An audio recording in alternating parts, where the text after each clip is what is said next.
My name is Annie Polland. I'm the Vice President for Programs and Education here at the museum, and we're so delighted to have these speakers with us and to have you with us. What we're going to do is we're going to talk about not just the Triangle Shirtwaist Factory fire and not just its memorial, but the generations of workers who kept the memory of the fire alive for so long. And I want to talk about it first by framing it in the context of this building and this museum. So how many of you have visited the Tenement Museum before and gone on a tour? Okay. And how many of you have gone on a tour of 97 Orchard Street? Okay. And how many of you have gone on a tour of 103 Orchard Street? You can't have, it's not open yet for a tour. Except, so see, this is the thing I always think, everyone always says they've been here, but my job is to say to always come back. But now there's always a reason to come back just to go to 97, because I think there's like 5 different building tours, there's 4 different walking tours that already exist. But one of the things we're most excited about is that July 4th, 2017 is the date that we have, is we're going to be opening our first exhibit in this building. And that's significant for the museum because it enables us to tell the story of Chinese immigrants who lived in this neighborhood, who lived in this building, as well as Puerto Rican migrants. And we're kind of expanding the story from the story of the late 19th and early 20th century that you've heard at 97 Orchard, and now be able to go into this building. One of the reasons why we hadn't been able to do that before is because our methodology is to only tell the stories of people who really lived in the building that we're in, right? To get that kind of that power, that sacredness. And 97 Orchard closed in 1935 because the landlord didn't want to make a whole bunch of repairs to the building that were mandated by law. So we have, our interpretation of that building has had to close in 1935 with regard to the apartments. But this building remained open, and it has its own history and its own twists and turns. And again, primarily, we're so excited to tell the story of the Chinese women and the Chinese families that lived in this building alongside the Puerto Rican story as well. But the story I'm going to start with is actually a story from 1894, a woman who lived in this building whose name was Mary Schumann. And we found a reference to her in the New York Times, an article called Cloakmakers Attacked by Strikers, November 8th, 1894. And there was a factory, a cloak factory on Grand Street, just a few blocks from here. And the women in the factory had gone on strike, and then they were replaced by new laborers. So the original workers, and Mary Schumann was one of them, went to demonstrate. And so Mary Schumann of 103 Orchard Street is charged with slapping policeman Sullivan in the face and tearing his hair. She had a baby in her arms and threw it at the officer when he reached out his hand to arrest her. So again, as I said the other day, it's a striking image of a strike and a strike. And what is kind of significant is that often when we think of the Russian Jewish immigrants who worked in the garment industry in the 1890s and the 1900s, we tend to have this image of daughters. And for the most part, it was mostly the daughters, the teenage daughters working in the factory. And the idea is once you got married, then you left the factory and you had all this work to do in the tenements. But this is an early example of a married woman living in this building, working in a factory and taking care of children. And bringing a new meaning to the idea of bringing your children to work in that case, which just occurs to me. But I think the story that we're going to be telling is the story of the Wang family, and most Chinese women who worked in the garment industry in the 1970s and in the 1980s, most of them were married and most of them had children. So it was a different situation than daughters going to work. And so they had to think about what to do with the kids. And in some ways, because the shop operated around piecework, there was some kind of flexibility where you could leave and pick up your kids from school, and in some case, bring them back to the factory. So there's this really interesting dynamic about family going on in these shops as well that we're excited to talk about in our new exhibit. So stay tuned and come to the exhibit. But this event is about something else. And then the event was, but it's related.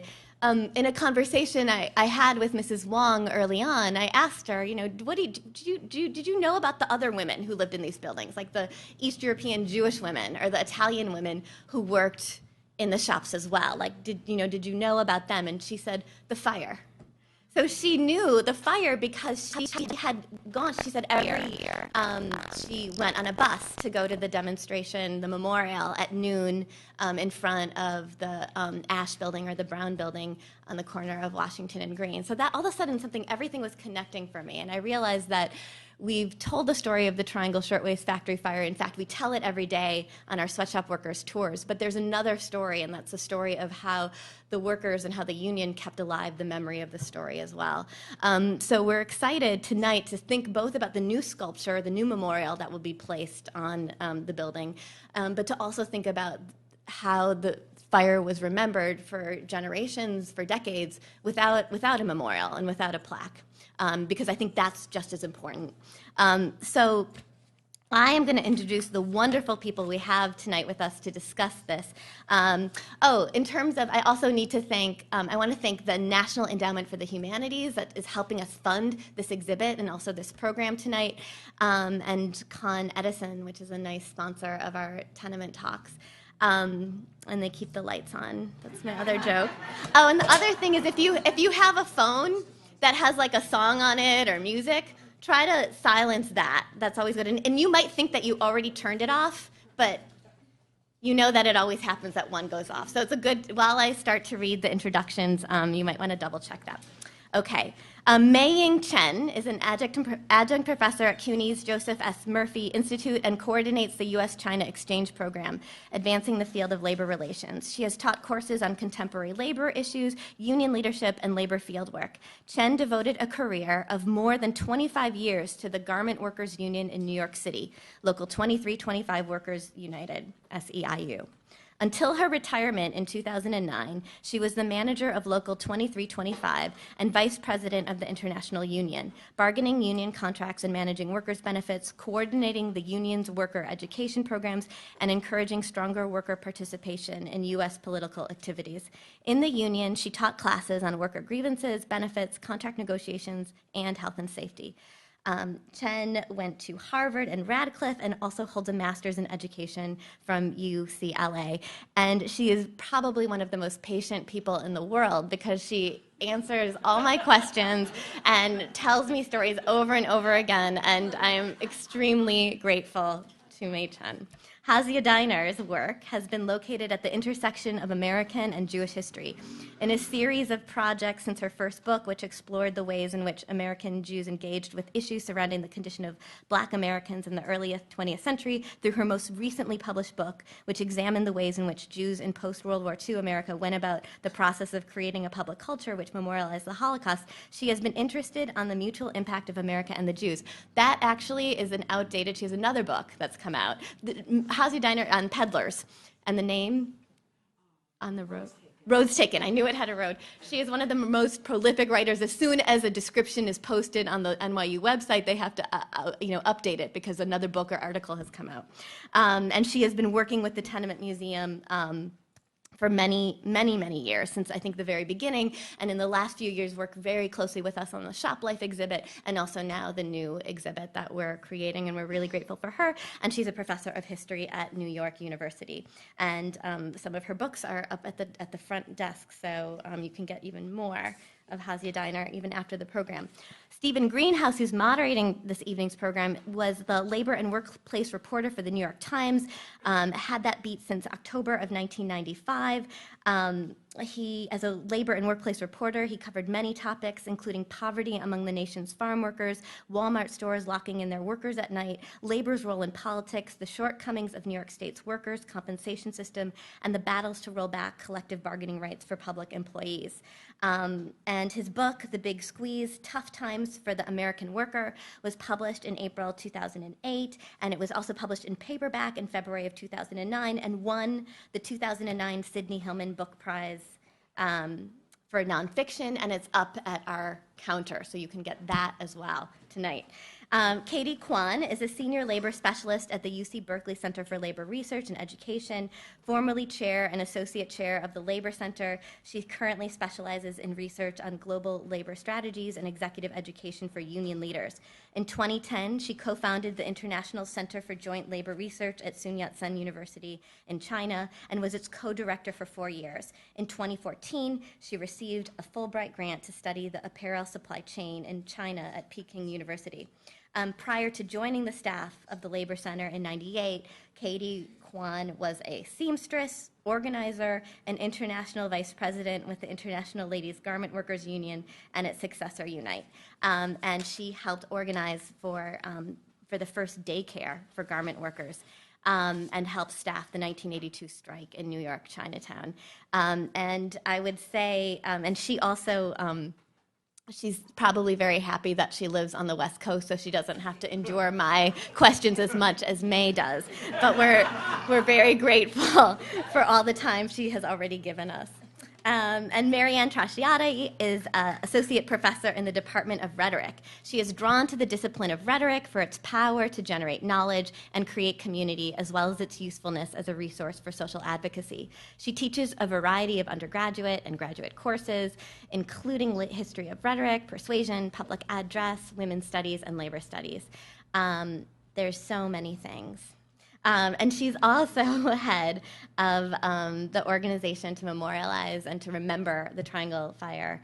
And as part of that, she's working on this sculpture in this public art memorial. So she's going to join us first to give us an overview of the new sculpture, the new memorial. And so please join me in welcoming everyone here tonight. And also, thank you for coming as well.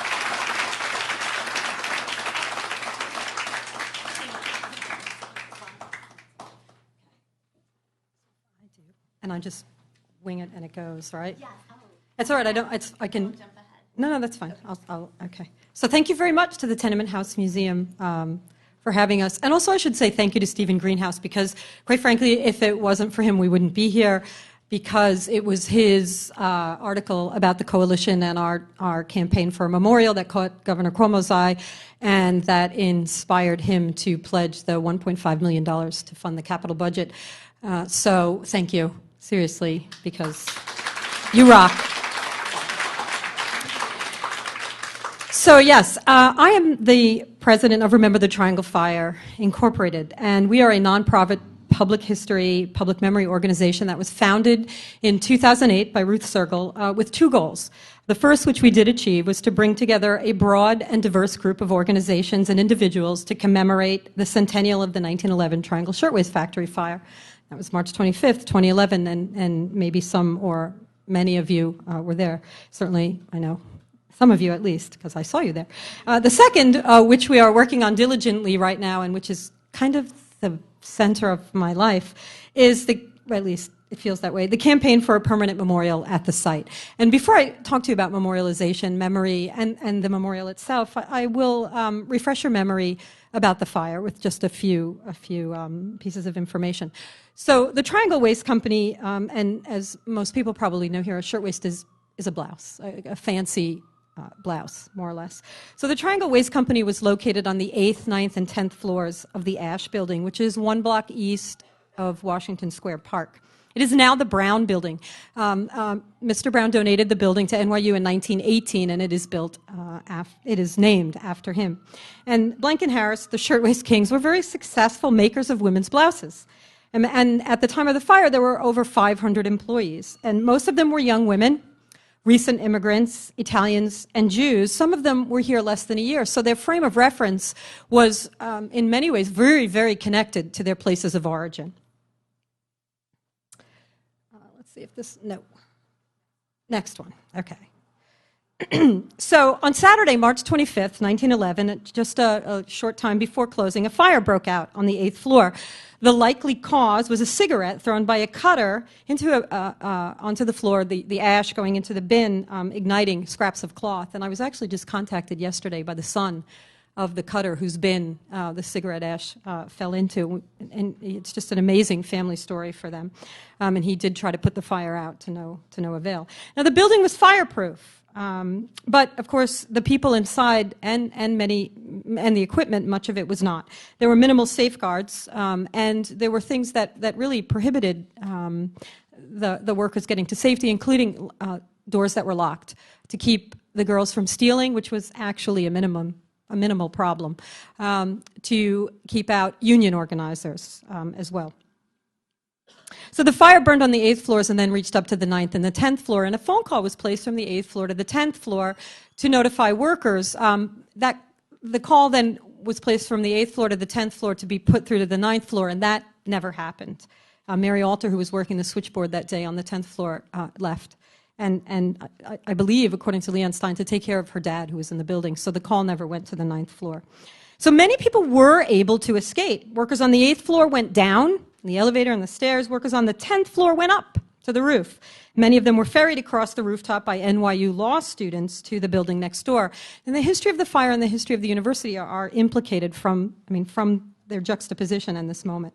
The 9th floor workers were the last to learn of the fire, and most of them had nowhere to go. The fire escape had collapsed under the weight of people desperate to get down. There was an explosion of tank oil that closed off a stairway.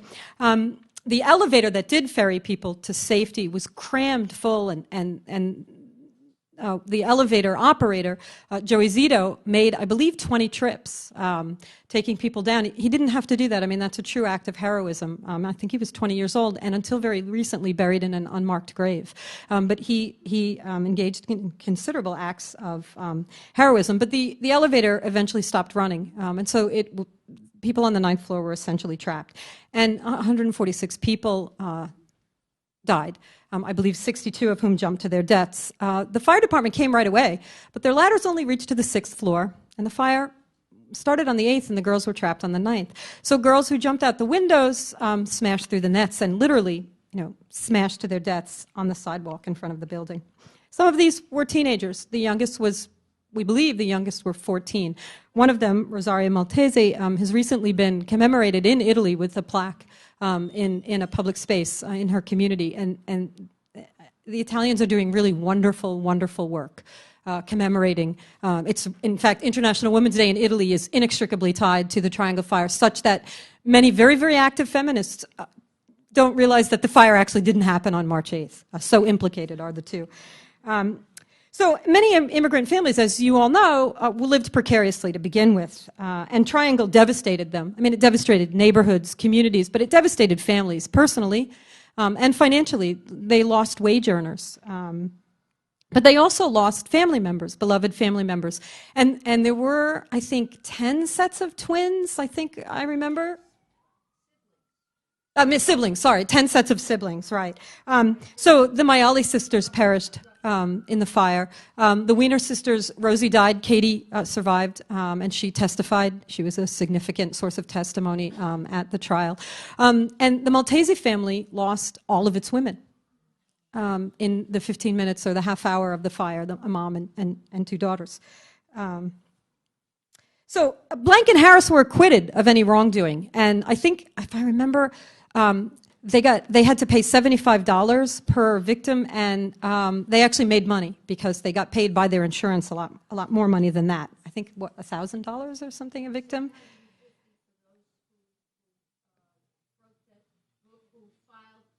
Right, okay. Filed claims, okay. All right. Yeah, so they made money. But people who witnessed the fire were forever changed by it. Mary Heaton Vorse went on to become a spectacular labor journalist, reporting on the Bread and Roses strike, reporting on the war in Europe, going on to do really terrific things. Frances Perkins, first female Secretary of Labor, witnessed the fire, and it steeled her determination, as it did others who saw the fire, to advocate for workers' rights and safety. And the oft-quoted line that the New Deal began on March 25th, 1911. But it also steeled workers' determination to step up their own organizing and agitation for economic justice. And Triangle still inspires workers today, as well as organizers, activists, politicians, and ordinary people who make pilgrimage to this site from around the world. I've had the good fortune to be walking past the building, and I have seen a family from New Orleans who was looking for the building. Laura Boldrini, who is a high-ranking cabinet official in Italy, came to the building. Bangladeshi union organizers, before testifying at the UN, met up with Ed Vargas and came to the building. And I believe that no spot is more important to labor and the left in the world than this triangle site, except perhaps the one site that rivals it is the Communards Wall at Père Lachaise Cemetery in Paris. So Remember the Triangle Fire Coalition remembers as a way to honor the sacrifices of Triangle victims and to dedicate ourselves to continued struggle for immigrants' rights, workers' rights, and women's rights. And this commemoration takes several forms. We carry shirtwaists. We carry them in the Labor Day Parade. We carried them for the Centennial. And there are several people here with whom, I have carried shirtwaists. We carry them at the St. Pat's for All Parade. We will hold them again at the commemoration this year. And Stephen Greenhouse's daughter is here. My daughter's here in spirit carrying a shirtwaist in the commemoration. I think this photo appeared in the Jewish Daily Forward, actually. And we also commemorate every year at the site. This is the ladder that is raised by the fire department to visually represent the gap between where they could reach and where they were needed. And we say the names at the commemoration every year of those who died in 1911 and others who have died in workplace disasters more recently. The chicken processing plant fire in 1991, Tazreen, Rana Plaza collapse. And we share the space with contemporary organizers from the Fight for 15, or laundry workers, airport workers, Haitian workers, people from around the world and around the US. We demonstrate solidarity on that day. And you can see here the laying of the flowers. We also encourage participation in Ruth Sergel's Chalk project, the participatory art project that has people going out into neighborhoods and chalking the names and ages of victims of the fire who died that day in front of the places where they lived. And if you haven't done it, it's a really moving thing to do, and I strongly encourage you to do it. These are beautiful and engaging but ephemeral performances of memory. And we want a permanent memorial that encourages us to remember all the time. We have a strong feeling, and we held many town hall style meetings that steeled this determination on our part, that the memorial really needs to be at the Ash/Brown building. There's a plaque there that the ILGWU put on the building in 1961, and there are two plaques, one indicating its National Historic Landmark status from 1991, and another one indicating that it's a New York City landmark from 2003. And these are great, but they're not enough. My student Eileen and I were sitting there today for 20 minutes. You could walk by the building and not even notice that they're there. Despite the plaques, the building too often bears silent witness, and we want it to speak eloquently. We believe that it is time to break the architectural silence about women that is pervasive in our cities and towns. Women's history is often too invisible in this city in particular. Of 150 historical monuments in Manhattan, 5 are of women. The Triangle Memorial will mark a major milestone in making women's history visible. In 2012, Remember the Triangle Fire Coalition signed an historic agreement with NYU, allowing us to install a memorial on their building.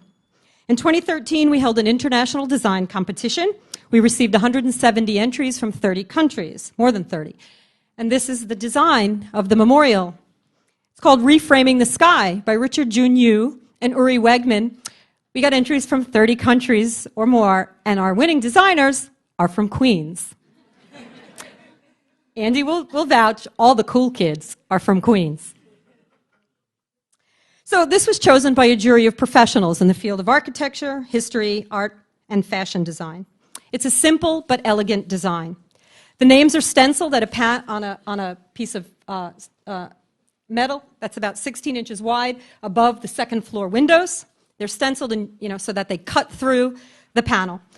Those names then are reflected, as you can see here, on another panel that is at about waist height. And when you look into that panel, and I had the pleasure, and Joel we did this, we saw a full-scale mock-up. When you can look up at the names, or you can look down at the reflection of the names. And when you do that, you see the sky reflected, and if you look closely enough, you see yourself. So the panels meet then at the corner of Washington and Green, much like the signage. They go up the side of the building, as you can see here, up to the 8th floor. So that gives the memorial a sense of scale. Your eyes are drawn up even from a distance. And the panel stops where the fire started, so that your eyes are drawn up, just as they would have been on March 25th, 1911, up and down. And so this invites engagement and contemplation, and it inspires activism. Or at least we hope it will. Because when you witness this, when you visit this memorial, you are positioned as a spectator, as a witness, just as you would have been in 1911. And the memorial, we believe, poses an implicit question. Now that you know, what are you going to do? I learned of Triangle from my mom, who was a garment worker at a dress factory in northeastern Pennsylvania. She told me that she and other workers knew they were safe because of what had happened to the girls at Triangle. This is a powerful legacy, and we want to inscribe it onto the Brown Building. In a city in which women's history is far too often overlooked in public space, in a country where labor history is largely unknown, a project to memorialize immigrant working women is a truly radical undertaking. Thanks to Stephen Greenhouse, Governor Andrew Cuomo pledged to fund the $1.5 million capital budget. But we have to make it happen. We welcome your help. We welcome your support. We invite you to learn more about the project. Remember thetrianglefire.org. We invite you to pick up a brochure. And if you are in New York City on March 23rd, March 25th is Good Friday, so the commemoration this year is on Wednesday, March 23rd. At 11:30, please join us at the corner of Washington and Green. Thank you very much. I hope to see you there.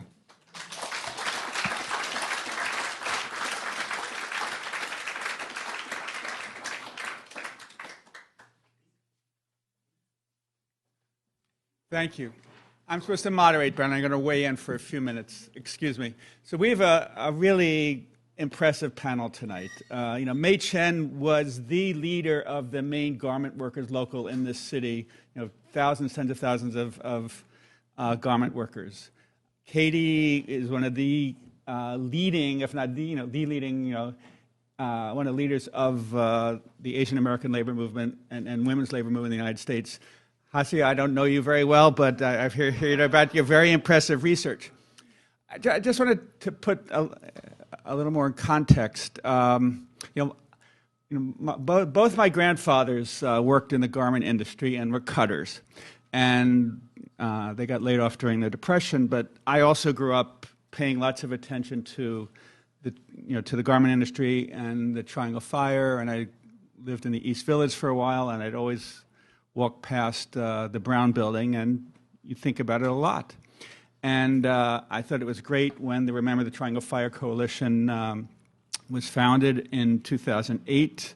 I wrote a big story about it, and I followed it. And it's great that after 105 years, and it's amazing that it's taken so long, we're finally getting a memorial monument to the fire. I think many people don't realize that the Triangle Factory was in ways the model, stop me if I'm wrong, Kevin, the model garment factory in the city. It was in, toward the top of one of these new skyscraper-ish steel frame buildings. And it was unusual in that it had a very good electrical supply that allowed all these sewing machines to be lined up next to each other. It was unusual because the sewing, the cutting, the packaging, the administration, the showroom were all in one place, and that was considered very efficient at the time. It had 400 or 500 workers, which I think was the largest shirtwaist company in the city. It was really seen as a model. And there was this famous strike a year and a half before the fire, the uprising of the 20,000, where 20,000 garment workers, 90, 95, 98% of them female, went on strike. And at the time, it was one of the largest walkouts in the history of the United States to that time, and certainly by far the largest by women. And it was an amazing show of force by these women. They were demanding a 52-hour work week. and they were demanding that they should no longer have to pay for the needles and thread they use in sewing, and oftentimes the workers had to pay for the electricity that powered their sewing machines. I mean, it sounds absurd nowadays, but this is what they took to the streets for. And the two owners, the company that led the fight against the strike was the Triangle Fire, not the Triangle Waste Company, W-A-I-S-T, not W-A-S-T-E. Harris and Blank were really tough guys, and they really led this citywide, this management coalition against the workers. And they hired thugs, and they paid off police. And David Von Drehl has written this marvelous book about the fire that I couldn't recommend more.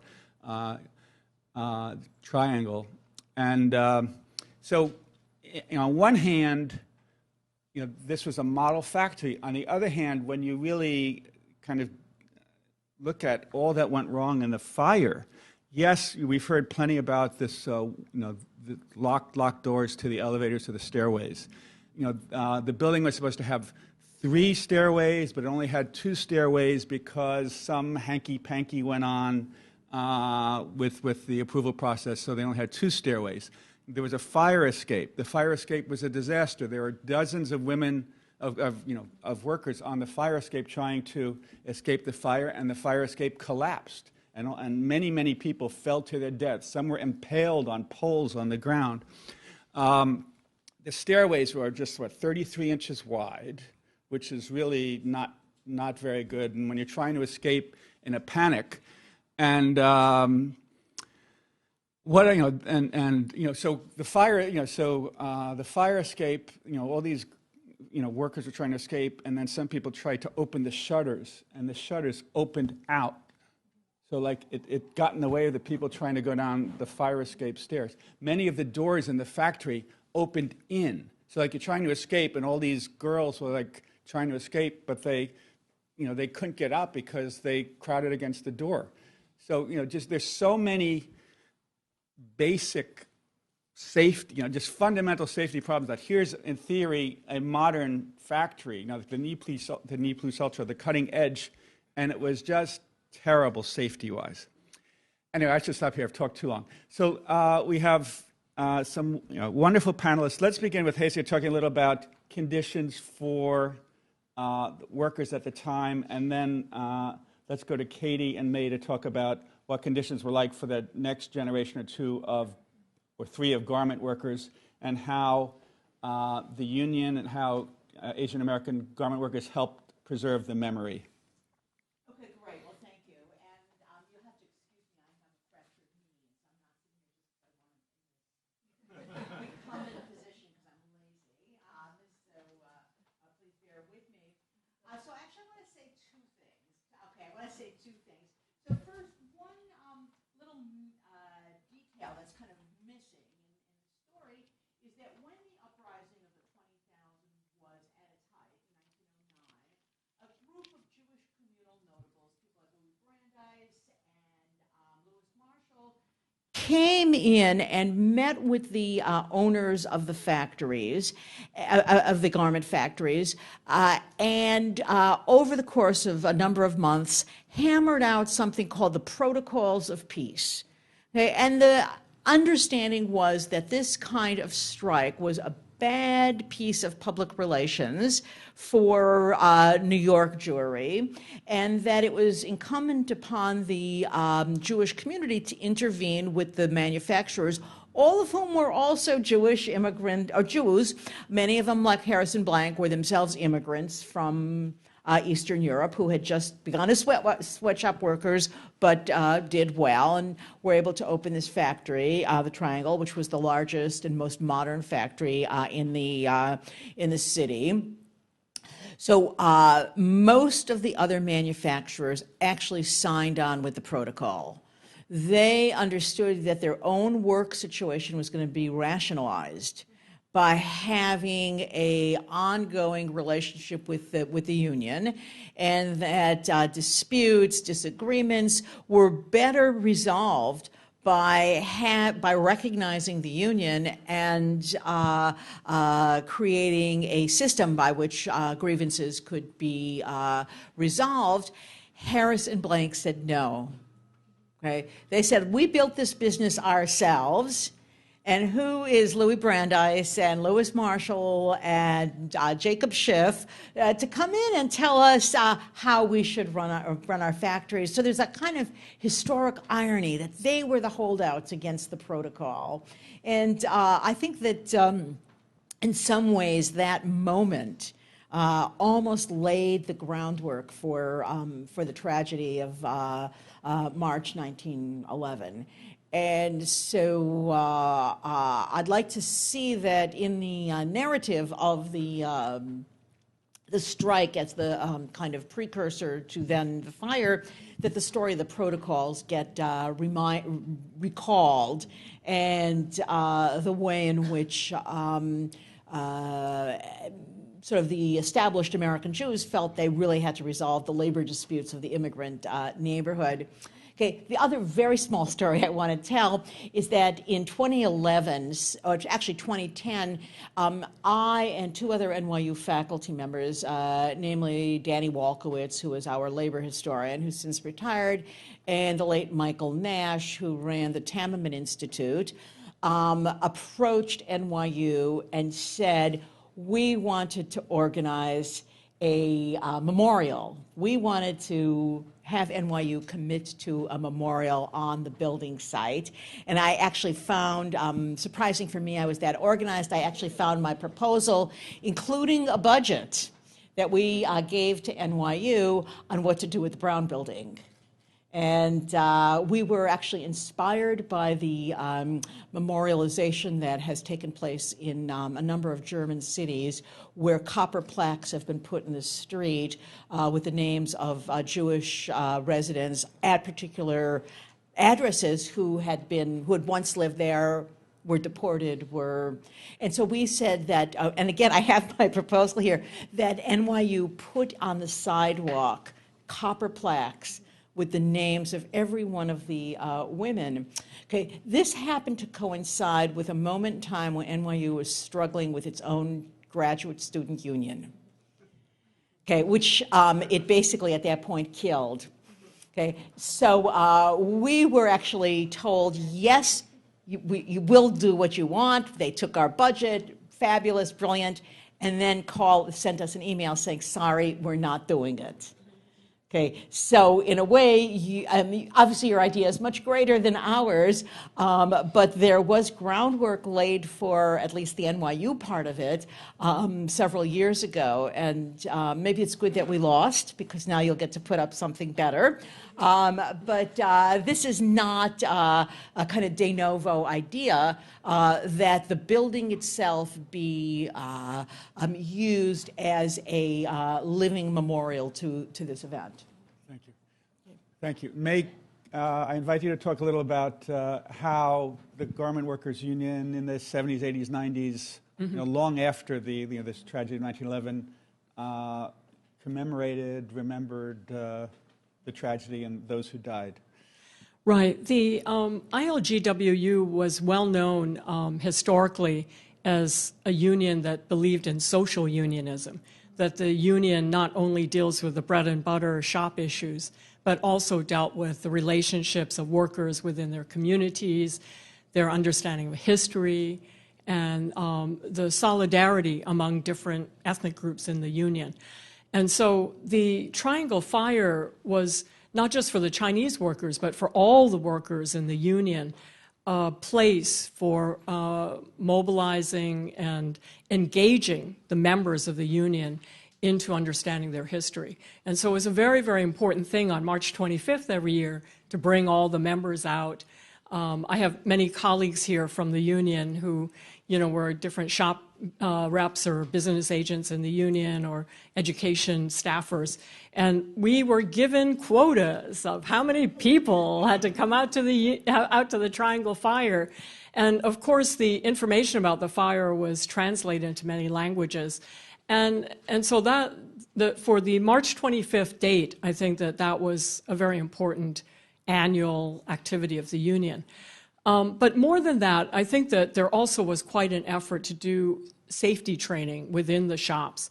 I remember one year in Chinatown, we had the fire department come down to Canal Street, and we did fire drills in the factories, and then we had somebody volunteer to be carried down the ladder from, like a 4th or 5th floor shop down to the street, and this was covered in the newspapers in the community as an, educational piece, not just about the fire, but about the need for fire safety. Don't block the aisles in the shop.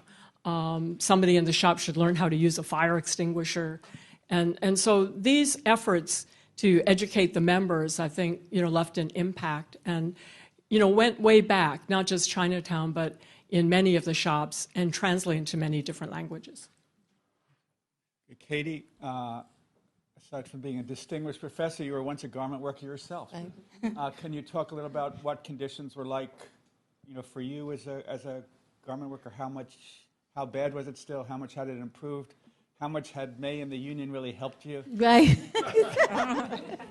Well, May and I actually became union staff close to the same time. So, I worked in garment factories from the mid-1970s through the early 1980s. And during that time, I have to say that while it's true what May said, that the union mobilized annually for the rally at the Triangle Shirtwaist Fire building, still conditions inside the factories were often very unsafe. I remember in many of the shops that I worked at that the cutters and the pressers still smoked while working, that they didn't necessarily dispose of their cigarettes in a safe and non-incendiary way. That's another way of saying men suck. You said it, not me. I remember that fire exits would sometimes be blocked with bins of clothing, and when either the union business agents would come to the factory, then they would be moved away, or if the inspectors came, they would certainly be moved away. And we have to remember that the garment industry is really a cutthroat industry. There is so much competition, and there's so much pressure to cut corners at every single turn. So one of the ways that employers cut corners was to not abide by health and safety standards. And by the way, it wasn't only fire conditions that were at risk. I mean, I worked in numerous shops where there were rats, walked into a factory and a rat ran across my toes, and worked at a factory where the rat had babies on my sewing machine overnight and even bit into the clothing and made holes in the fabric overnight. My sisters here who also used to work in the factory can, tell you lots of different stories. And so those were health hazards as well. And once again, it's mostly about economics. The other thing that I'll say is that even though the ILGWU had very strong contracts, we do have to question who should be held accountable for the conditions like that. And I just sort of want to toss out, something. Is we talk about Triangle, and it was really, really a tragic thing. But the Rana Plaza fire killed a lot more people, and is the single worst tragedy that has ever occurred in the garment industry worldwide. And so it was a collapse of a building. There have been fires in Pakistan and other places. So this problem is not something that has gone away.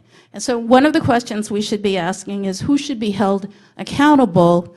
And there is a tendency put out by some of the brands that the workers should be held accountable. So workers should be trained to operate machines, and eventually the liability will fall on the workers if it's not made clear that the firms, the companies should be held accountable, and the workers should be trained, yes, in health and safety, but the liability resides with the employers. I just wanted to add a few comments. I'm actually doing research on the history of the memory of Triangle. And it was about 3 years, I think it was 1914, where I still haven't determined how long this lasts, but on March 25th, 1914, the city declared, or the fire department of New York City declared Triangle Day. And there were fire drills from, if I'm quoting correctly, the Bronx to Brooklyn. So it wasn't just site-specific. And so throughout the city, the head of the New York City Fire Department contacted clergy people all over to get them to preach about and teach about Triangle in their congregations, and encouraged factories and schools to hold fire drills that day. And it seems like they were held at the same time. So interestingly, what you find is this reporting that an actual kind of party in festive atmosphere was created because you had schools and factories pouring out onto the streets to do fire drills, and if it happened to be a nice day, it became a party. And so it was really the fire department that was doing this, and it was not site-specific. So the memory was diffused throughout the city, which I think is interesting since we really tend to associate the memory now with the place itself. And the other thing, apropos of smoking, so I was contacted yesterday by Isidore. I told you Isidore Abramovich's son, 76 years old, living in Boston, and his father was the cutter into whose bin the ash fell, right? But he's also not sure, based on how the family has, as he said, been haunted by the story and the different versions they tell of his father's involvement, whether it was actually Isidore's cigarette that caused the fire. So that he carries this very painful legacy. And we talked a lot about memory, trauma, and some of the other work I do is it's an oral history project with Sandy survivors in my community and about trauma and the haunting of memory. But after the fire, interestingly, just apropos of workers being responsible, there was a lot of scolding of workers, which basically blamed them for the fire, saying if you weren't smoking in the factory, this maybe wouldn't have happened. And so, yeah, I mean, even back in 1915, 1917, in the 20s, the idea is it's kind of their fault because they were careless. So that's the sort of the flip side of those wonderful regulations against smoking. The idea is, because these people will, they're responsible for the things that happen to themselves. And I think how painful it must have been for Isidore Abramovich to see those articles, to hear those admonitions and think, oh my gosh, I might be responsible for this. Well, another way in which this factory was supposed to be so modern and better than others was, the cutters, the sewers, they all had a lot of scraps of fabric. And so the Triangle factory put these very neat, like wooden boxes underneath every work area. So so people didn't have to get up and walk across the hall to throw out the scraps. So there were all these scraps underneath the table. So you could blame workers for smoking, but the scrap person hadn't been to the factory in over 2 months, and there were over 2,200 pounds, over a ton of scraps. And if you think paper is flammable, scraps of cotton are far, far more flammable. I want to pick up for a second on Rana Plaza and Bangladesh. We often use the phrase "never again" and eternal vigilance. So I was reading up on the history of the Triangle Fire, which was March 25th. Exactly 5 months before November 25th, there's a fire at a factory in Newark on November 25th, 1910, where 25 workers died, six burned to death, 19 jumped to their deaths. And after that, someone in New York, they said we have to do some real intense fire inspections, and they inspected the Triangle factory, and they found the locked door, and they discovered that they never did fire drills. They said, wow, there are 500 workers up on the 8th, 9th, and 10th floors. That's a lot of workers up so high. And the factory really didn't do anything to pay heed. And that makes me think of Bangladesh because in April 2014, there was the Rana Plaza, and November 25th, maybe the exact same day as the Newark fire, of 2013, there was the Tazreen fire where about 116 workers died. And 2-3 years before that, there were 2 fires right around Christmas time in Bangladesh, where I think 20 workers died in one, and like 22 died in the other. And the workers literally jumped from the deaths from the 9th floor, the same floor as Triangle. And I'm editorializing. It astounds me and outrages me that this keeps happening over and over. And I think, as Katie was saying, we really need accountability at not just at the worker level, but at the factory level and at the level of the Western companies that are buying these goods. So, Katie, I wanted to ask you to talk for a few minutes about the state of the garment industry in the United States, or what's left of it. And then, Katie, you're an expert on the industry in China. Maybe you could talk a little about conditions there. Okay. How many minutes do I have? So from the late 1980s through the end of the 1990s, I was the head of the union in the Pacific Northwest. And I spent almost 100% of my time fighting plant closures. I would sometimes find myself in a situation where I would be negotiating a new contract, a new union contract, a first contract. And while I would be negotiating, during the break, the employer would be loading up machines and putting them on his pickup truck to send them to his factory in Mexico overnight. And so, you begin to ask yourself, what's wrong with this picture? My members in Northern California earned about $12 in wages, and with benefits, that was another $3 or $4. So we're talking about $15 or $16 an hour compared to what was then at the time $8 a day and $1 or $2 in China. China hadn't really developed in a big way that time, and so I began to see that it was really impossible to fight this flight of capital from the U.S. Just from a sort of like small little vantage point, the Pacific Northwest. And I really had to, we should really be thinking about global responses to globalized capital. And that's why I I left the union and went to work at UC Berkeley to sort of specialize in global labor strategies. I'll let May talk a little bit about the demise of the industry in New York City, which has happened under her watch. Because she was head of the local in 2011 when the tragic World Trade Center calamity. Yeah, 2001 when that happened, which was basically the death knell of the industry. But we, in the 1960s. The work in the Northeast began to shift to the South, and the union followed the work to the South and organized the workers there. And when Puerto Rico opened up to the garment industry, a lot of work shifted there, and the union also followed the work to Puerto Rico. However, subsequently, when the work went on to other countries in Latin America and also Asia, for some reason, the union stopped following the work.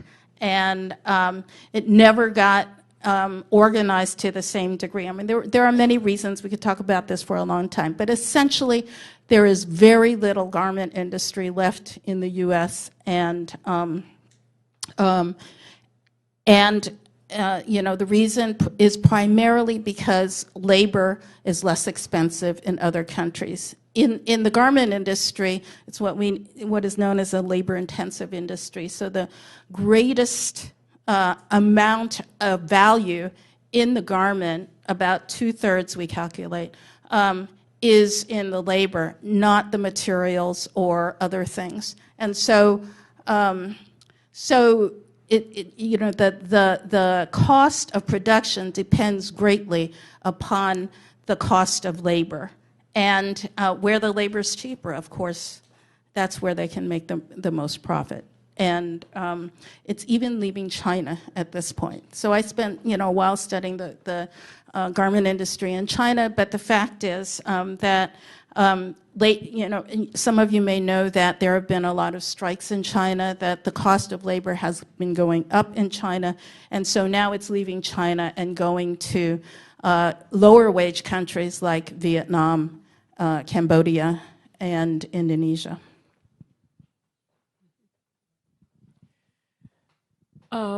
Yeah, what can I say? I think that, we had, when I first started working for the union in the 1980s, the Local 2325, and Local 25 is the successor to the local that organized Triangle. So it always inspired me a lot that the women workers were our predecessors and very outspoken, and, we formed a very strong women's group within our local, both for the Hispanic members and for the Chinese members. And we had probably at the height 30,000 members in this one local that did sportswear. And over the years from the early 1980s, and especially down to 9/11 in 2001, this just kept cutting away and cutting away. Walmart was a factor because Walmart was sourcing a lot in Chinatown, and they would often cheat both the employers and the workers of proper payments. They'd make up some flimsy thing about this or that was sewn wrong and then refuse to pay the price that was originally negotiated, and then that employer couldn't pay the workers, and then there were wage defaults and so on and so on. So by 2001, I think we may have had 10 or 15,000 workers still, which is sizable, maybe 10,000. And then 9/11 happened, and so many of these shops were in Chinatown, clustered around Canal Street.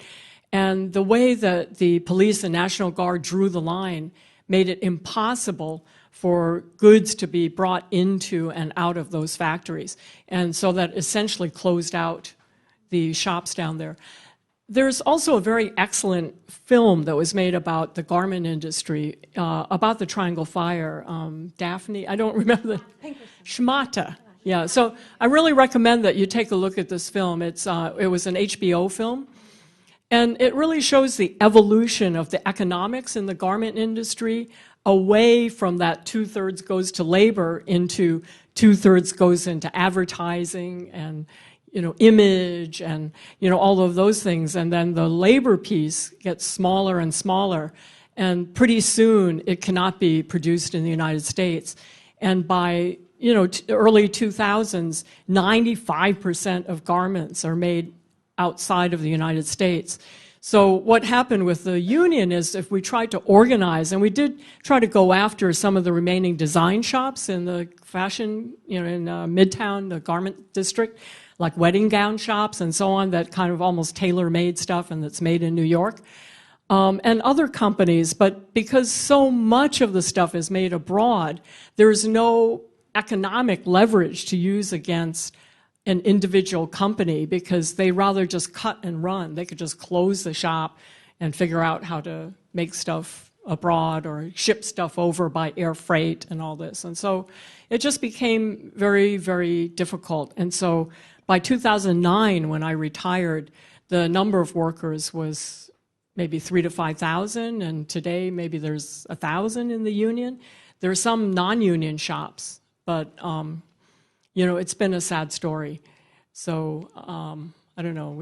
Actually, I'd rather have a discussion on this if we can. And yeah. This one. So, as you know, the most labor-intensive industries go overseas first in search of cheaper labor, and that always means shoes and apparel, and that's kind of the way of the world.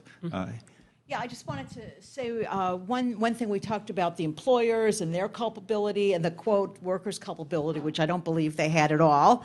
But let's also think about the consumers, and that at the time, going back to the history, when the union, when the ILG and in the men's field, the amalgamated, were getting started, the Women's Trade Union League, which was made up of middle class and indeed well-off women who were the allies of the women workers, played a very important role in trying to educate the public that the cheaper the garment you buy, the more likely it was made by exploited labor. Okay, and as the song of the ILG went, look for the union label. And the consumers, in a sense, ultimately sold out for wanting cheaper clothes. So I can have 5 pairs of whatever for the price of 1. But if those 5 are going to all be made by exploited labor, if I bought only the 1 pair and paid more for it, I could theoretically be supporting union workers. And then just finally to throw in the fact that state after state and ultimately Supreme Court decisions absolutely decimated and destroyed the basis of unions. Okay? I mean, that is, unions are a kind of negligible force in American life now, partly because of public policy. And so, in a way, government is also culpable for what happened then and what's happening now. So there was the Women's Trade Union League, which was a great group, and there was another group called the National Consumers League, right? Mm-hmm. Founded by this amazing woman, Florence Kelley. Yes. And her New York representative in 1911 was someone named Frances Perkins. And Frances Perkins was having tea on Washington Square with one of her rich lady friends on a Saturday afternoon at 4:22, and they hear some fire alarms, they see some smoke, and Frances Perkins goes running over to look. And as he was saying, that day was in ways the beginning of the New Deal. Frances Perkins, was already a respected labor investigator from her job at the National Consumer League.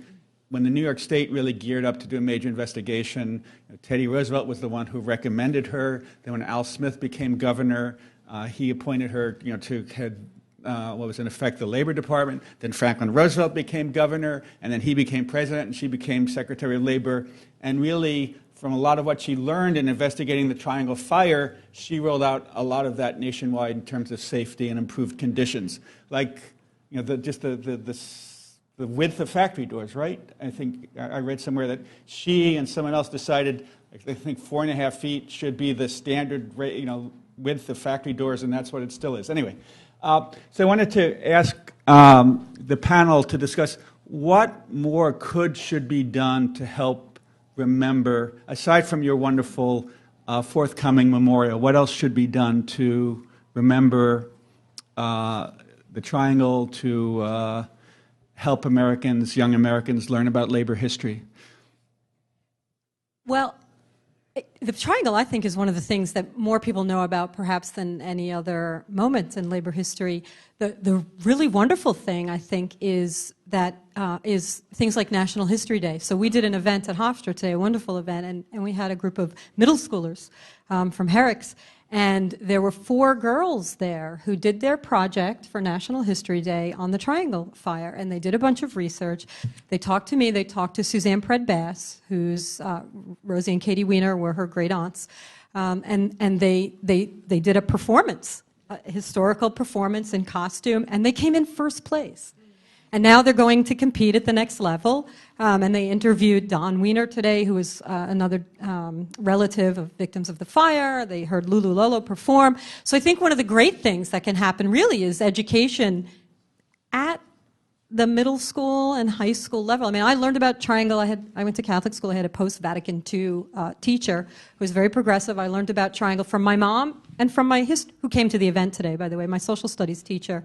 I think that kind of early education. I mean, these kids were asking us afterwards, can we donate? And one young girl said, I'm in the labor movement. And I said, you're in the labor movement? You're in 7th grade. And she said, I study the labor movement. So I think that's a wonderful place to start. Then the story of Triangle is so engaging. The stories of these young, I teach rhetoric, right? And I write about memory and space and radical activism. narrative is a really powerful tool because we remember stories, we identify with heroes and villains, and there's the meta-narrative of Triangle, and then there are these smaller narratives, and I think the narrative framing really works, and I think early education, because I looked at these middle school kids and I thought, you know what, the election being what it is, we're still going to be okay. So my pitch is for education. Actually, if I could add to that, every year get, I would say, 20 to 30 emails from middle school and high school kids from around the country. How they find me, I don't know. And they're doing National History Day, and it is year after year after year, the Triangle Fire. Probably more than any other event or historic moment. They'll say, can I interview you? I'm coming from Las Cruces, New Mexico, from Spokane, Washington, from Des Moines, Iowa. I'm working on the Triangle Fire, and the first couple of years, it sort of really kind of blew my mind. And now I've almost come to expect, okay, there's going to be the onslaught of National History Day kids, and usually it's girls. Okay, there's been the occasional boy, but mostly it's girls who want to do this. Sorry, but we get those calls too. But one of the things that strikes me is how it would be really interesting too to tell some of the students, if so many are writing about Triangle, tell some of them to write about the strike of 1982 and to think about Mrs. Ka and the way that she gave her speech to start to really get the energy going, and to compare that to Clara Lemlich in 1902. Like, how can we kind of expand the narrative so that the fire is so important, but that these other moments that are in the more recent history also get paid attention. It occurred to me because we also get those calls. Sometimes the parents call too. Can you answer the question for my child? And I hang up on those. I just want to add to that and maybe throw this out to the audience, because I spoke recently at a college presentation, and this college did a performance, a dramatic reenactment of the fire. And we had this very interesting discussion afterwards, because they were asking things related to consumer. And some of them, I don't know if this is true of some of the younger people here today, they talked about, because there's this idea of more sustainability, and it's not a good idea to kind of wear and throw away your clothes every few months and stuff like that. So they talked about, these swaps of clothing or buying in a secondhand store, and, really the idea that you should just buy what you wear and, and buy quality stuff and well-made stuff. But one of the issues that I raised, and people hadn't thought about this, was the importance of collective action. Because in today's society, with the attack on collective bargaining, there's such an individualization of society, like everyone's just out for themselves, and the idea that people should stick together and accomplish something. Or in Triangle, really the success was a lot due to the union organizing that was taking place and the social atmosphere that really was concerned about these workers. And I think today, we see a lot of accidents and crime and stuff like that, and everybody is so immune to that, and people don't really feel, it's not in our culture anymore to not cross picket lines or to, support the idea of collective action. And so I think that's something to think about, but I'd like to see if there's comments from anyone else. There are hardly any picket lines left to cross, because workers don't go on strike very much anymore. Okay. Yeah. Just, I wanted to add that I think that even though I honor history, I studied history in grad school, but I think that one of the ways that we can honor the memory of the women of the Triangle Fire is to apply the lessons to the current situation and current economy. And so if we think about health and safety issues when in the gig economy, for example, when people, there's no definition of who is responsible for either workers' compensation or health and safety if you work at home. If you're working at home and there's a fire at home, if you were working in a factory, obviously it would be the employer's responsibility. But what about either people who work in, use their own cars or work in their own homes? Where does that issue come down? I think the same could be said for situations where a lot of people work with computers now, and if there are ergonomic issues, repetitive stress issues, once again, who should be responsible? So I think that some of the lessons of the Triangle Fire should be also brought forward and applied to the current economy. We will open the floor to questions. There's a microphone here. Please raise your hand if you have a question.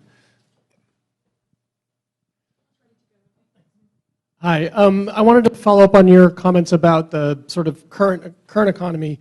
The millennial entrepreneurial community here in New York is really trying to bring manufacturing back to New York. There's a real movement around that, and a lot of it is in these shared spaces, the maker communities, the Etsy. I know Sunset Park. There's this pretty large development going on, and I'm curious whether labor organizing, or at least the sort of the threads of labor organizing, are incorporated into how they're building these communities, because they're not the same kinds of business organisms.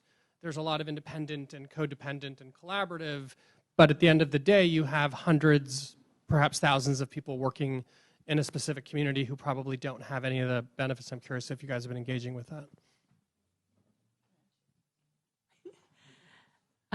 I can't say that there is a specific response, but there is a lot of discussion among labor organizers about the new economy. You all know in New York there is a freelancers union, and they were trying to stitch together the different individual freelancers and come up with benefit programs and so on. In Sunset Park, when they were developing the incubator and those industrial spaces, there were conversations with the union, but I think it was in a period of time when the union was really losing its clout and its capacity to really engage meaningfully in that. But I think it's definitely something that should be, followed on. I'm just going to intone. There's real fear of organizing manufacturing workers in the United States because it's so easy for manufacturing jobs to move overseas. So people are much more willing to try to unionize hospital workers or nursing home workers or fast food workers. The structure of our labor law is such that technically freelancers can't be covered. If two freelancers get together and decide what kind of rates they want to charge, they're guilty of an antitrust violation. And although we don't go after Google and Amazon and such for conspiring, we would go after a pair of freelancers, I'm afraid. So we really have to rebuild the structure of our labor laws to meet the way work is done these days. Yeah, that's right. The idea of self-employment for people cuts against the labor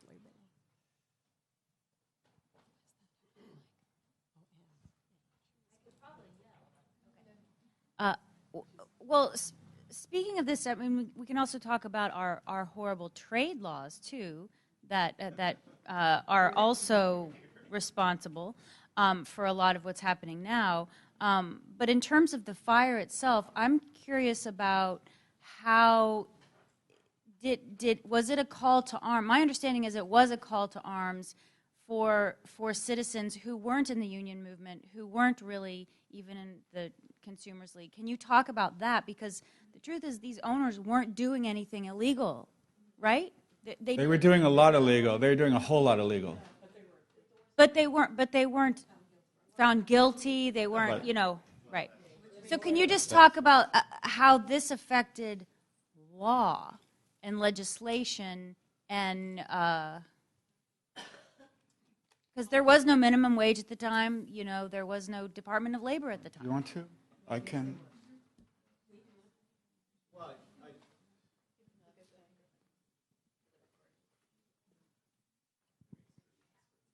Just not to take anything away from Francis Perkins or any of the other outstanding individuals who led the struggle, there wouldn't have been any change if hundreds of thousands of people had not voted with their feet for change. when the funeral procession for the unknown victims occurred, 100,000 people marched, and another 300,000 watched. That was that means 400,000 people was 10% of the entire population of New York was involved in commemorating and protesting this loss. So it was because of that that the Tammany politicians changed their tune from cooperating with the employers to looking for labor reform, and it was because of that that the commission was created, and over 30 laws were passed to create what we now recognize as the obvious exit signs. Because of the Factory Investigating Commission, that's why that exit sign is there, and doors that open out instead of in, and so on and so on. Every single reason that caused people to die in that fire was addressed in laws that were passed, but the laws never would have been passed if the politicians hadn't looked out their windows and seen hundreds of thousands of people in motion. And the hundreds of thousands of people would not have been in motion if New Yorkers didn't look and see women coming out of the windows of the Triangle Factory. I mean, we're not speaking figuratively, right, when we say that New Yorkers could not ignore what was going on inside the factories after March 25th, 1911. What you don't see, you can pretend doesn't exist. When bodies are literally propelling themselves out of the windows, you know, one of our coalition members has created, which we exhibited here, 2 beautiful quilts, one about Triangle with images and historic text of Triangle, one Bangladesh, Rana Plaza. They're 7 feet by 10 feet, beautiful.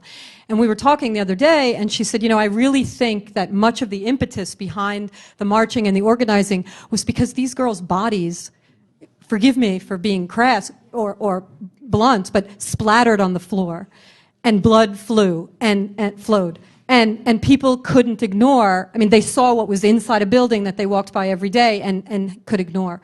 So there was that. I think the other thing, getting back to narrative, is was not a hard story to tell.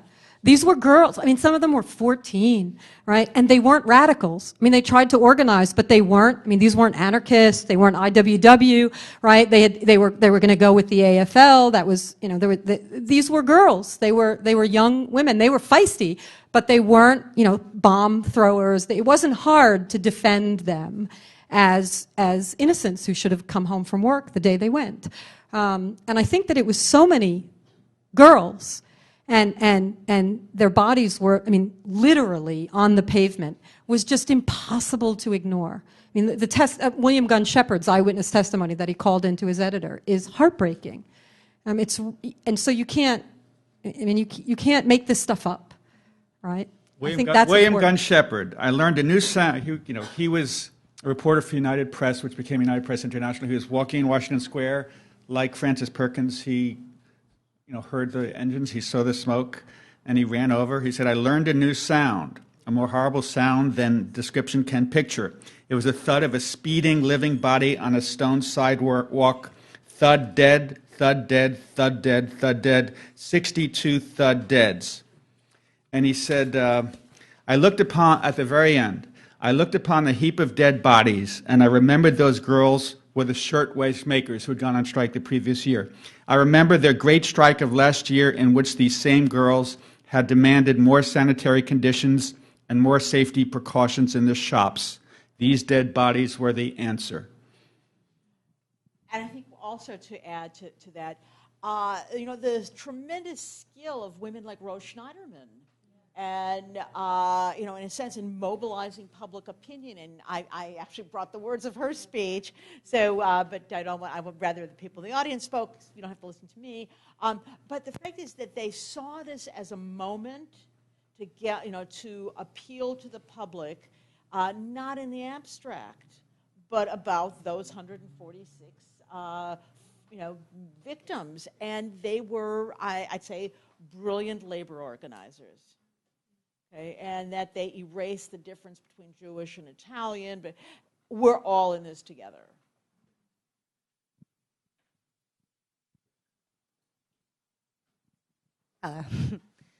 I was curious about more of your stance on the Bangladeshi Accord and how they're trying to implement these things, the corporation accountability to their building codes, their fire safety, and what you thought if that was actually helping the situation at all. Because for me, I feel through my research that even then there's still this idea that it's the worker's fault and that they have to tell the corporation that there are these issues. And that is what they stand behind when they're trying to argue this, of not actually staying up to building code and making sure that they say that their expansion has been so vast that they themselves have not been able to really keep a good eye on it. And for me, I think that's not a good enough an excuse. But what was your stance on it, and how do you feel we can take more of an aggressive stance?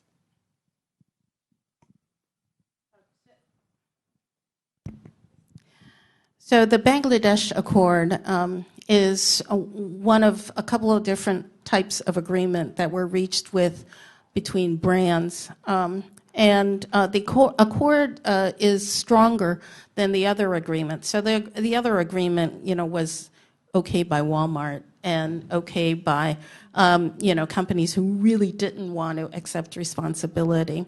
And the accord was a sort of advance over what the anti-sweatshop movement had been pushing for a couple of decades, which was, just voluntary adoption of codes of conduct by the brands, and didn't really have legal accountability. And so what the Bangladesh Accord succeeded in doing is attaching legal liability.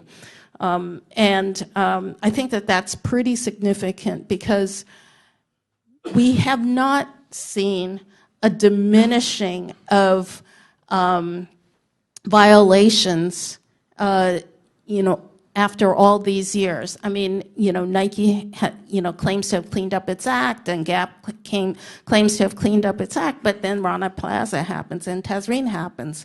And so something more than what had been done from the 1990s through the 2000s has to be done. And a lot of people were hoping that forcing legal liability would be one of the ways to do it. Unfortunately, I think that there hasn't been an immediate turnaround in working conditions. They are still very bad. There are still lots of violations. There have been fires, and probably what's really needed is what one of the people in the audience pointed out is like, in addition to legal measures being taken, there really needs to be organizing in the street. And in Bangladesh, it's complicated by difficult politics and difficult unions that are just becoming strong, but not strong enough yet to take on the big bad guys. So I think it's going to be a while before we see real results in Bangladesh. But the accord is the best we've got right now. I see the glass as a little more full than you. Before the Tazreen fire, November 2013, before Rana Plaza, April 2014, I think this corporate-based monitoring was, and I've written this for the New York Times, largely a joke. It was really very shabby. But I think these two horrible, horrible events, 120 dying in Tazreen, 1,100 dying in Rana, that's really been a wake-up call. And I've spoken to corporate officials, and I don't think they were lying to me when they said they've lost nights and nights of sleep. They feel terrible. It would have been good if they were more attentive years earlier. So I think the Accord and the Alliance, it's a major, major, major step forward on safety compared to what came before. Pay still is often awful. Treatment is still often bad. But I think safety, they don't want, I think they're really trying because they don't want that on their conscience again. That doesn't mean there won't be another tragedy. Hi, thank you. I was wondering if you could talk about, I'm just sort of trying to bring a few threads together, sort of the future of labor organizing, both here in the United States and possibly transnationally as well, considering, as you mentioned, that... Minutes or less. Yeah. Considering that not only is does manufacturing continue to leave the United States, but also the economy itself is changing. You're moving from a service-based and information-based industry, as well as the gig economy is taking root. At the same time that wages continue to be stagnant and wealth inequality continues to grow, do the traditional ideas of labor organizations, do those need to transform? Do there need to be new coalitions, for instance, like Freelancers Union working with the SSEIU? What do you think is going to happen? Also, what do you think should happen considering all these things? I know it's a big question. Yep. Just read my next book. Great, excellent. I could talk for half. Okay, first of all, as of 2016, I really retired. So I think there have to be new ideas. The labor movement, labor laws, and labor struggles do have to transform. The existing unions have to transform. And in a lot of ways, it's to your generation to answer those questions. You know, I think that we should be engaging in discussion and debate on those issues. There has been a, somewhat successful Fight for 15. I think I would tend to agree with Steve that the Accord is maybe a small step, but it's a step forward in the global arena, because I think that they do have a grievance machinery where workers can make complaints, or they're respecting the organizations of the workers. Yeah, I can't say too much more than that. It's something that many of us in my generation care deeply about, because many of us have given our careers to the existing unions, and we want to see that tradition carry forward. And we believe that there's a lot of exploitation today. I mean, look at the 1%, 99%, that. And yet, in looking at something like the Occupy movement, it was not sustainable. So even as much as the unions are very bureaucratic, and I had a lot of arguments with the students at CUNY about this, because they wanted all organizations to be leaderless and horizontal and so on. You have to have some organizational structure and capacity, but what that should look like and how democracy can be achieved, I think these are great discussions, and we need the energy and the visions of young people to carry it forward. Very, very quickly. So there are some real exciting pockets of organizing, and I say pockets. Adjunct professors. It's really spreading like wildfire across the nation. We're seeing the Google and Facebook drivers, several hundred in the Bay Area unionizing. Here in New York, a lot of the digital workers, got Gawker, Think Progress, Vox, Salon, they've unionized. And this is several thousand workers, and these are, sexy industries. But that's only several thousand. To really turn the labor movement around, you have to organize 500,000, 1 million a year, and that ain't happening, and there's virtually no prospect of that happening, partly because it's so hard to unionize people, partly because unions no longer have the energy, the money, the organizing expertise to begin to organize that many.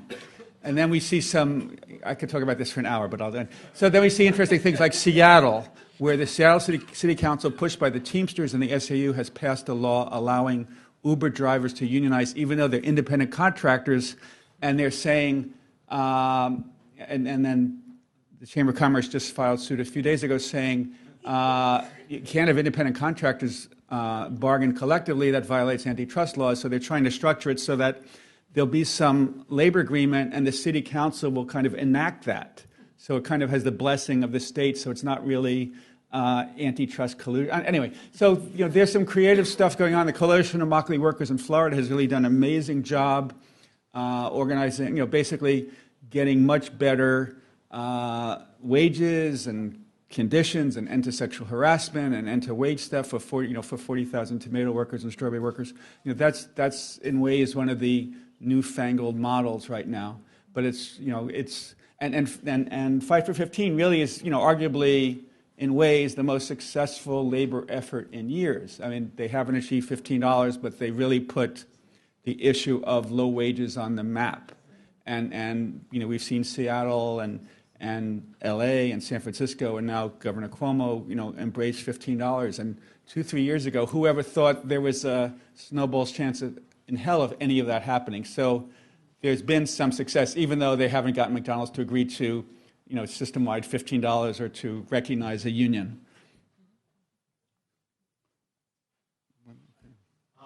I attended a very small discussion recently. Seems like this is the month of discussion of labor, talking about exactly addressing this gentleman's question, and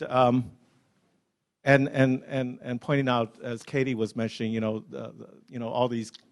all these brands are going to cheap labor countries, Vietnam and so forth. And this particular presentation mentioned H&M. So I'm wondering if you can say a little bit about that.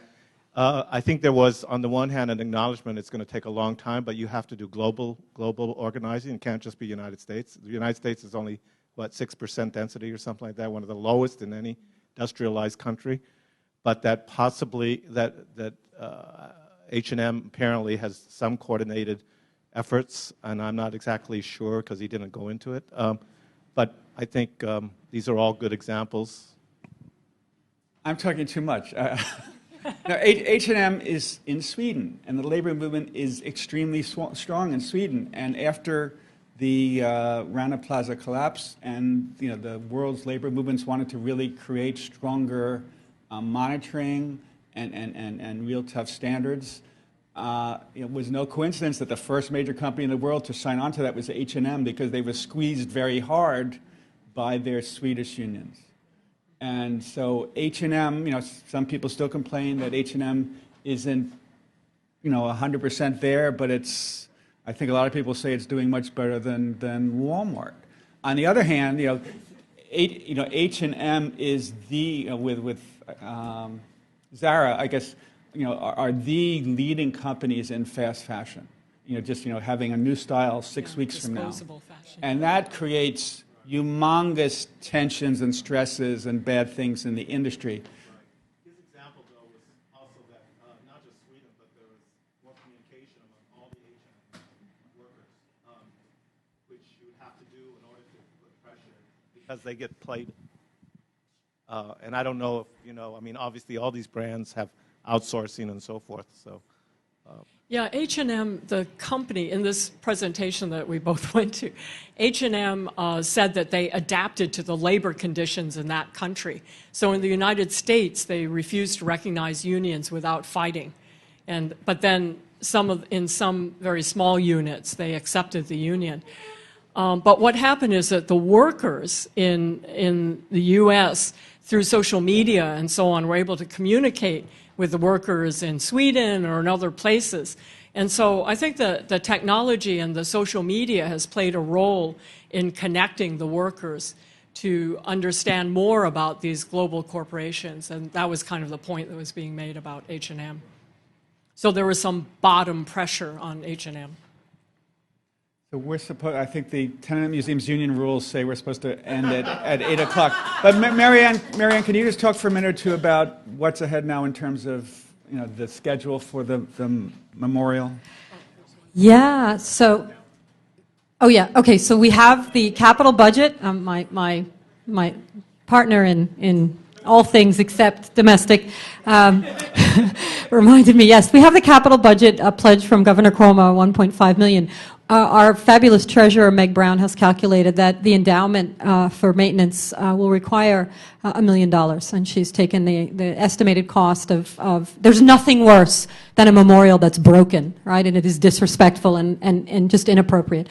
So we've calculated the costs for the next 50 years. Our deal with NYU is they'll let us put it there, we fund it and maintain it. In addition, we are looking to fund a scholarship program. So we're looking at least another $1 million. No contribution is too large or too small, so we are soliciting contributions. We are looking to do fundraising, and we also are now working with the Community Board, Community Board 2, with the Greenwich Village Society for Historic Preservation, and with the Landmarks Preservation Commission. We'll be doing a full public hearing. If this matters to you, if it's important to you that we build a Triangle Memorial, please sign up for our mailing list. Please come to the meetings when we hold these public forums. Your opinion really matters, especially if it's positive. We really want to hear from you. It's going to be a really interesting project. It's really about placemaking, right? It is, what do we want the corner of Washington and Green to say?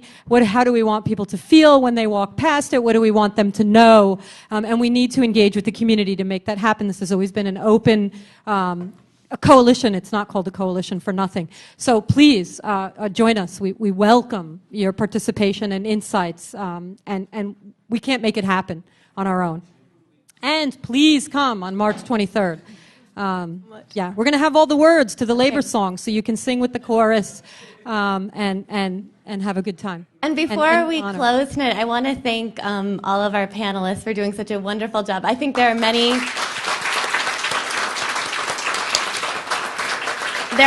programs in this city and elsewhere about the Triangle Fire, but I feel like this one was uniquely tenement-y in the sense of pulling together the different strands and the different generations.